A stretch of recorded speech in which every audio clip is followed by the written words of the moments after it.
5 o'clock news. We had a 5 o'clock news. I imagine you've been overwhelmed with this. I talked to Clay Mitchell, saw him the other day in Costco, and he just said, "Yeah, I'm just kind of overwhelmed." Yeah.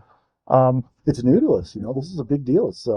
It's new, and we're trying to deal with it the best we can. So, what I see is the charges were obstruction, battery, and hindering or something like that. So how do those not violate, I don't know if you know Article 1, Section 9 of the Nevada Constitution, that's freedom of speech. No law shall be made to abridge, blah, blah, blah is what it says. So let's do this. So how do we correlate the Constitution to what's going on here? How do we do that? Yeah. You and I don't know. Well, how does your office do it? So here's what we do. How did the whole thing come about? Was it the Attorney General of the state of Nevada? Was it the DA here? Oh, the process. What was the process that led us to this arrest? Okay, is someone calling you? Oh, it goes off all day. So the process is something happens, right? We don't know what it is. Something happens in the world or in our area here. We go to see what it is, and if we see, oh, hey, there was a crime here, or a possibility of a crime. We take the report, we look at it, see if there's probable cause to believe there's a crime, and if there is, we send that to our district attorney for a review. That she reviews it up here to see if there's a crime, or if she agrees with what we say or we don't say.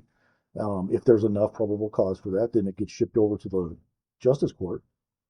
A warrant may or may not be issued at that point. This warrant was issued for these folks. Then that warrant is sent back to us for service. And that's how that process works here. So that's what we do. In this case, I think a lot of folks are hung up on the charges. Everybody's upset about the charges.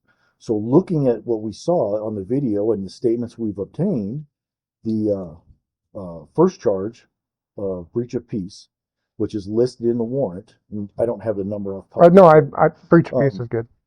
So that is also listed under an enhancement for hate speech, with a bunch of other different Nevada revised statutes under that same enhancement, turning that breach of peace misdemeanor, minor crime, into a gross misdemeanor. And I believe that's under 207 under that section. So we can all look it up. We'll see it, yeah. So under that, that breach of peace is enhanced with that 207, and then under certain circumstances, battery or assault or other ones can be enhanced. So that was the first charge for Mr. Miller. Then, so what action was the breach of peace? Was it the word? What words were the breach of peace? What words are we not allowed to say? The disruption, the yelling and screaming and going on. I didn't see Mr. Miller yelling though. Well, see, now that's your opinion. I'm just looking at the video. What I'm saying is, there's a lot of opinions here on the video, and that's where court comes in. We go to court, and everybody presents their sides, the prosecution and the defense. And then that's what the judges are for. The judges decide that. You and I have opinions on all kinds of things. Our opinions don't decide the outcome of these cases. The judges, or the jury, even better. The jury gets pulled in and they decide.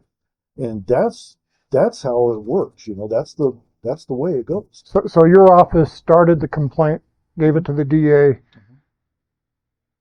and that's where it went from there.